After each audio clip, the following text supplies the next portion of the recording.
Before we get started, I'd like to thank everyone for being here today. This investigation obviously crossed multiple jurisdictions and even state lines. Before Sheriff Reynolds gets started, we want to thank all the agencies that helped and participated in this investigation. Cherokee County Sheriff's Office, South Carolina Department of Corrections, South Carolina Department of Corrections Police Services, York County Sheriff's Office, the York Police Department, the 8th Circuit Solicitor's Office, Greenville County Sheriff's Office, the North Carolina State Bureau of Investigations, SLED, Lexington County Sheriff's Office, as well as the FBI. For media members, at the end of this press conference, I will have hard copy press releases for everyone. Sheriff Reynolds will now address the media. At the conclusion, the sheriff is willing to answer a few questions, but please keep in mind that this is an ongoing investigation, so the information we can release at this time is very limited.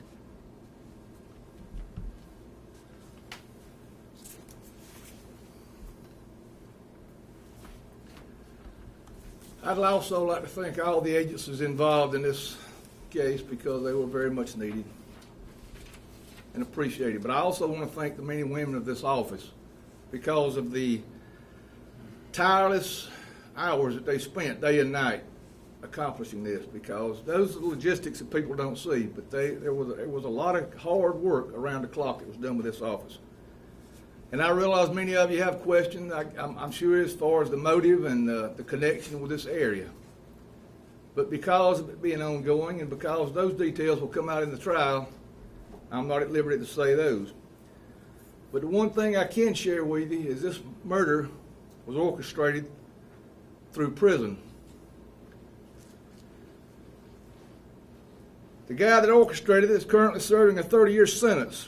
This was only accomplished by the gangs having access to contraband telephones. One life too many is a tragedy. This young lady's death is a complete tragedy and obviously one too many. I hope this tragedy brings to light the seriousness of this issue.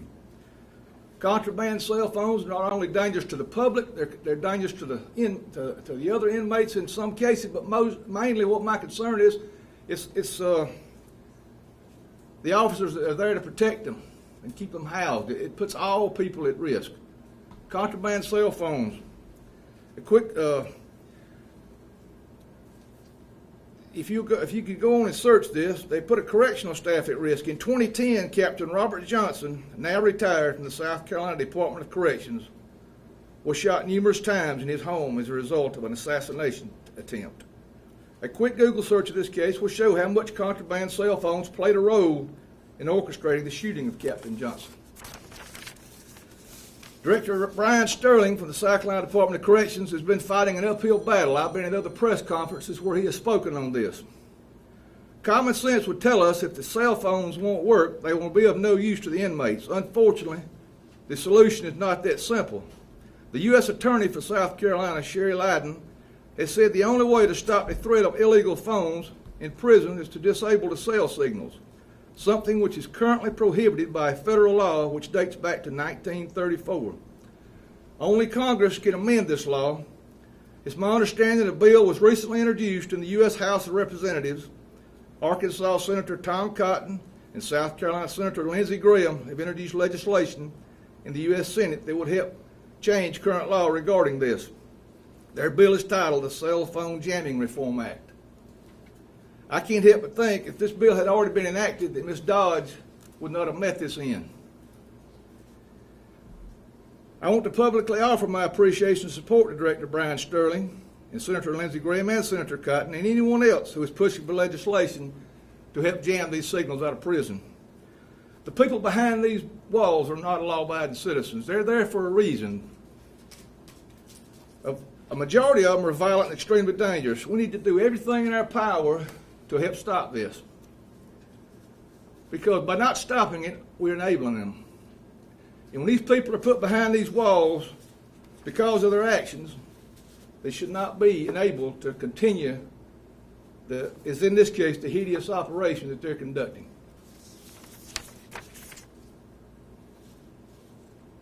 So anything any help that it could be given to Director Sterling and the ones that the powers to be to help stop these cell phones needs to happen very badly. So if any of y'all have any questions, whatever I make an answer, What are some ways that these phones are getting into the jail? well, they are brought in through the prisons in different ways. They attempt to throw them over the fence. They attempt to smuggle them in. I mean, different ways that the contraband is getting in. That is, the throwing over or smuggling them into the system is something that has to be aggressively stopped. But it's, it just absolutely boggles my mind that this is that they don't jam these signals. Sheriff, what is the downside? In other words, why is that not true? What do you, if you cut off cell signals, what do you lose in terms of law enforcement communication and anything else? I don't know. I don't know of anything they would lose other than the fact that they're trying to appease the wrong people.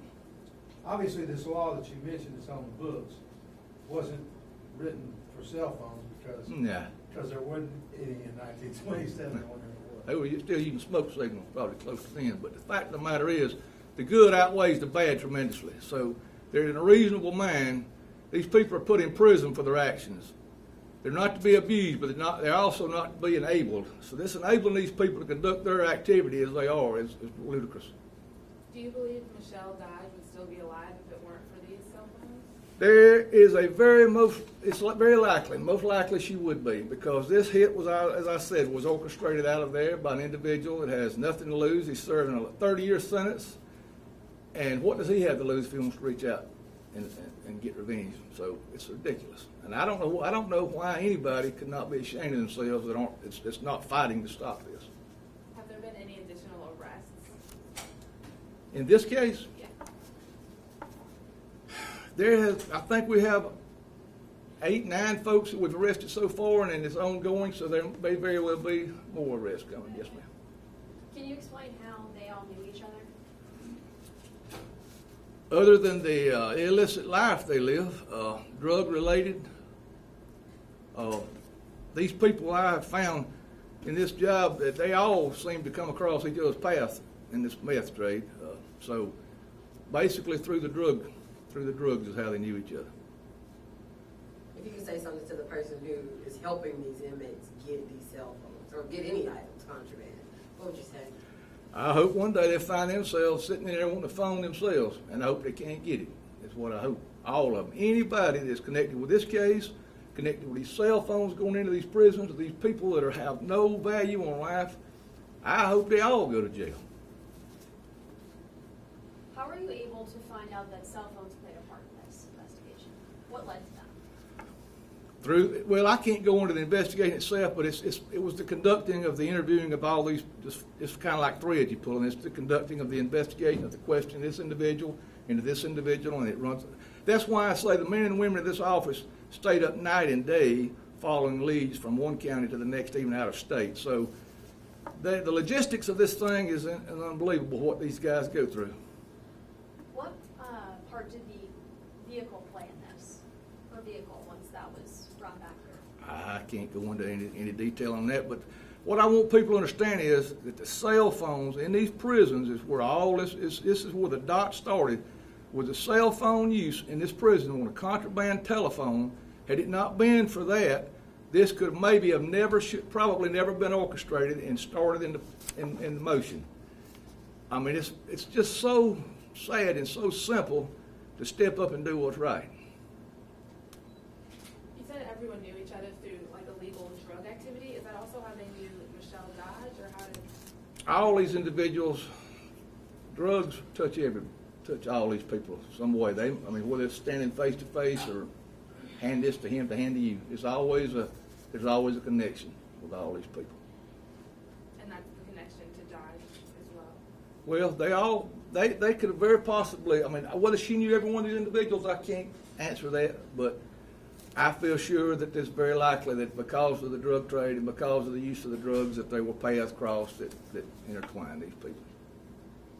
You thanked a lot of agencies, including other agencies from throughout South Carolina and federal agencies. Can you speak a bit towards the speak a bit about the breadth and kind of the scope of this investigation? Speak to the three, what did you say now? The scope of this investigation, just how all these other agencies got involved. Well, because of the location that the individuals, I mean, the paths they take, the path where they live, the connections they have in other locations. I mean, once you get to this place and you conduct an interview, it's going to lead you. One interview is going to lead you, keep leading you in another direction. How do you believe she ended up in Lawrence County? Other than the fact that they ended up here, the murder was committed. To try to touch on all that, I can't. I don't really. I'm sure facts like that will come out in a trial. The trial is held. They will be those kind of points. The reasonings will come out. The motives, the connection with Lawrence County. Is there a connection? Was this? I'll say if there's a connection with Lawrence County itself, the motives, all the facts will come out at that point in time. But you don't know of any reason other than they found a place to dispose of the body. There wasn't a contact in Lawrence as far as you know? We don't know. I mean, at this point in time, I can't relate to any specific. Now, I guess the phone calls that they're able to make through the jail phones, how is that different? Could that be orchestrated through a prison phone?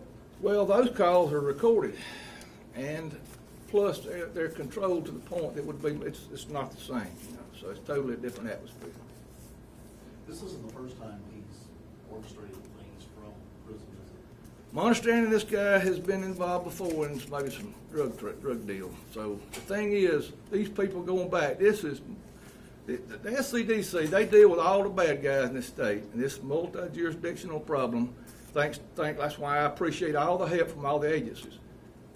And it just allows this to work across this state so ridiculously well for them. I mean, you're enabling the bad guy to have, you know, you hear me now? They can just reach all the way across the state, and it's unheard of. It's just ridiculous.